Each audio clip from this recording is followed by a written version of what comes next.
इमरान खान साहब का एक स्टेटमेंट आया, हलीमा खान साहबा ने जो बाहर पहुंचाया, मैं स्टेटमेंट आपके सामने रख देता हूं, फिर इस वीलॉग को ख़त्म करेंगे क्योंकि मेरे पास बड़ी इंपॉर्टेंट मजीद इंफॉर्मेशन हैं बहुत सारी। मैं वो चीज़ें आपके सामने रखूंगा नेक्स्ट वीलॉग में, लेकिन अभी आप ये लें कि इमरान खान साहब ने 5 पैगामात जेल से बाहर भेजे हैं। अच्छा जी, केसों के मुतालिक, केस के मुतालिक इमरान खान साहब का पैगाम यह कि तोशाखाना 2 का पिछले हफ्ते जो गवाह पेश किया था वो झूठा साबित हो गया और पिछले हफ्ते ये केस ख़त्म हो जाना चाहिए था। जो गवाह था इसको 7 साल तक सज़ा मिलनी चाहिए थी।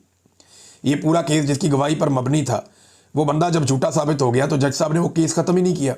इसके बाद मज़ीद गवाह आए जो इमरान खान ने MS ब्रिगेडियर अहमद और कर्नल रेहान, ये इमरान खान के 2 और गवाह उन्होंने पेश किए। उन्होंने भी आकर कह दिया कि जो डॉक्यूमेंटेशन सारी तैयार की वो भी मुकम्मल थी। ये सारे गवाह प्रोसिक्यूशन की तरफ से थे। असल में केस ख़त्म हो गया, लेकिन इसके बावजूद जज साहब केस सुन रहे हैं। अभी इस वक्त इन्वेस्टिगेशन ऑफिसर्स की गवाहियाँ चल रही हैं। जो हमारे वकील हैं वो कह रहे हैं कि लगता ऐसे है कि अगली 2-3 समातों में ये केस ख़त्म हो जाएगा और हम उम्मीद करते हैं कि इसी हफ्ते इमरान खान और बुशरा बीबी की कन्विक्शन ख़त्म हो जाएगी। इस केस से तो रिहा हो जाएंगे। अगला केस अलकादर का है जो 10 माह से डोगर साहब नहीं सुन रहे। अब हम जब कोर्ट में गए थे, अब हमें 25 की तारीख मिली है जो जुमेरात बनती है। इस दिन हमारे वकील और हम सब जाएंगे इसी उम्मीद से कि वो इस समात को सुन लेंगे। देखें, 2 केस है ना इमरान खान पे, एक अलकादर वाला और एक तोशाखाना 2 वाला। अब जो तोशाखाना 2 की दुर्गत बन गई है अडियाला जेल में, उसके बाद तो सज़ा नहीं हो सकती इमरान खान को, लेकिन जज अगर सज़ा दे देगा तो उसकी मर्ज़ी है। इमरान खान को पहले कौन सी सज़ाएँ ठीक हुई हैं? हाई कोर्ट में जाके सारी की सारी उड़ गई, चाहे वो केस हो साइफर वाला चाहे कोई और हो, सारे उड़ गए। लिहाजा इमरान खान साहब को अगर सज़ा हुई तो नाइंसाफ़ी होगी, पहले भी होती रही है, फिर हो जाएगी। और अलकादर में इमरान खान साहब का केस डोगर साहब इसलिए नहीं लगा रहे कि फिर इमरान खान साहब बाहर आ जाते हैं। लिहाजा पहले तोशाखाना में सज़ा, फिर अलकादर के अंदर ज़मानत, ये होगा। इमरान खान ने क्रिकेट पे भी एक पैगाम दिया। पूरी कौम बड़ी दुखी है जितना इंडिया ने जलील करके पाकिस्तान को हराया।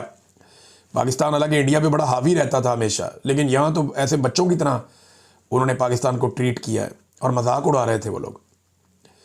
इमरान खान को अखबार मिल रही है, ये उन्होंने कहा।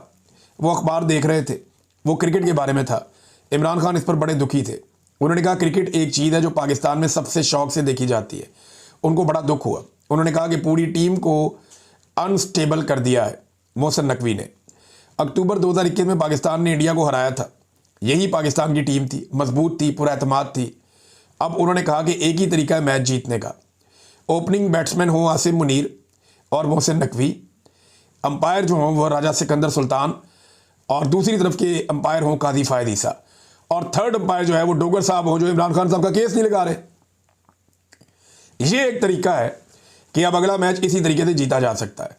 मोहसिन नकवी क्रिकेट को उसी तरह चला रहा है जैसे आसिम मुनीर पाकिस्तान को चला रहा है, और एक ही हाल कर दिया दोनों का। ये इमरान खान साहब ने नेक्स्ट लेवल की ट्रोलिंग की है दोनों की। जेल के अंदर भी रह के इमरान खान साहब की हिस्से मज़ा फारग नहीं हो सकी। वो असाबी तौर पे कितने मजबूत हैं यहाँ से आप अंदाज़ा लगा लें। वो कहते हैं आसिम मुनीर और मोहसिन नकवी जाएँ ओपनर, एक तरफ कादी फायदीसा खड़ा हो लेग अंपायर, सामने खड़ा हो सिकंदर सुल्तान राजा मेन अंपायर, और जो थर्ड अंपायर है वो बनाया जाए justice Dogar Islamabad high court वाले को, तो फिर पाकिस्तान मैच जीत सकता है, वरना पाकिस्तान मैच नहीं जीत सकता। तीसरा पैगाम इमरान खान साहब ने आसिम मुनीर साहब के लिए दिया। जो इस वक्त हालात हैं, आसिम मुनीर साहब, आपने अपनी कुर्सी मजबूत करनी है, आपने लंबा अरसा आपने बैठना है, लेकिन इसके नतीजे में आप देखें आपने क्या क्या कुछ कर दिया है।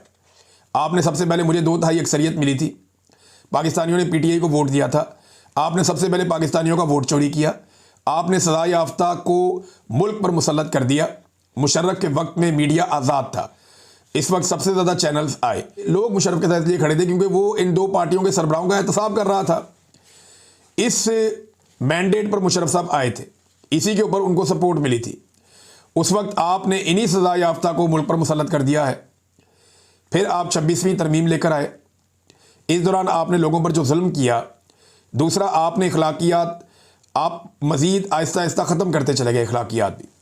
26वीं तरमीम में आपने जजेस की आज़ादी छीन कर इस महकमे को, यानी इसको गवर्नमेंट का एक डिपार्टमेंट आपने बना दिया। इसके बावजूद कई जजेस हैं जिन्होंने इस चीज़ को सपोर्ट नहीं किया, कई जजेस जो रूल ऑफ लॉ और अपने ज़मीर की आवाज़ के लिए खड़े हुए। जो जजेस अपने ज़मीर की आवाज़ के लिए खड़े हुए, जो इंसाफ देना चाहते हैं, वो पाकिस्तान के हीरोज़ हैं। पूरी पाकिस्तान की कौम इनके पीछे खड़ी है, जिन्होंने इन हालात में रूल ऑफ लॉ के लिए आवाज़ उठाई है। ये इस वक्त बड़े मुश्किल, बड़े दबाव और बड़े जुल्म के हालात हैं, इसके बावजूद कि वो खड़े हैं। साथ ही उन्होंने कहा कि वो जजेस जो आसिम लॉ के मुताबिक 26वीं आईनी तरमीम के बाद बेज़मीर जजेस जिन्होंने आसिम लॉ के मुताबिक फ़ैसले दे रहे हैं, इस वक्त वो याद रखें कि ना उनको तारीख और ना ही उनको पाकिस्तानी कौम कभी माफ़ करेगी।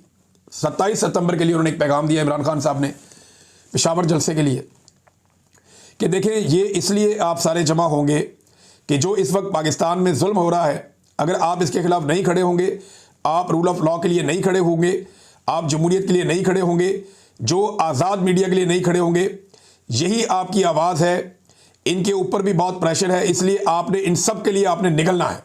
यानी आवाम को कहा कि आपको अगर खड़े ना हुए तो फिर आप इनके लिए खड़े नहीं होंगे, तो आपने इन तमाम चीज़ों के लिए खड़े होना है, आपने निकलना है। पूरे पाकिस्तान से आप इसमें शामिल हों, ये आपकी आज़ादी के लिए है।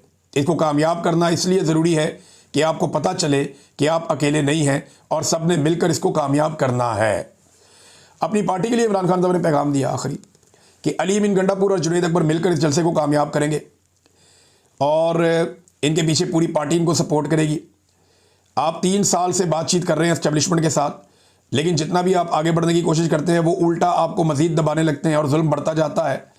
आप हमें देखें जो जेलों में बैठे हैं, बुशरा बीबी, इमरान खान और बाकी कैदी, बल्कि एक कैदी कासिम खोखर को वक्त पर इलाज नहीं दिया गया और वो जेल में शहीद हो गया। बेगुनाह इंसान जेल के अंदर जान से गया, तो इसलिए जो कुछ जुल्म हो रहा है वो दिन ब दिन बढ़ता जा रहा है और मुज़ाकरात का अब कोई फ़ायदा नहीं है। मैंने ख़ास हदायत दी है, ये पैगाम बैरिस्टर गौहर, अली अमीन गंडापुर और बैरिस्टर सैफ को आपने कोई रब्ता नहीं रखना एस्टेब्लिशमेंट के साथ, आपने एस्टेब्लिशमेंट से कोई रब्ता नहीं रखना। हाँ, अगर एस्टेब्लिशमेंट कोई बात करना चाहती है तो जेल के अंदर आकर मुझसे बात करे। और एक और बात उन्होंने अखबार में पढ़ी कि सऊदी अरब के साथ पाकिस्तान का हालिया मुआहदा हुआ है। उन्होंने कहा ये बात हमें पहले से पता थी और ये खुद खुशाइन चीज़ है, क्योंकि जहाँ इस्लाम की 2 सबसे मुकद्दस जगह हैं, इनकी हिफाजत के लिए हर पाकिस्तानी को फ़ख्र होना चाहिए।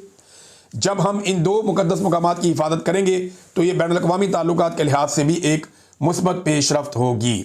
तो इमरान खान साहब ने इसको बड़ा पॉजिटिव करार दिया है। ये नाज़रीन खबरें हैं।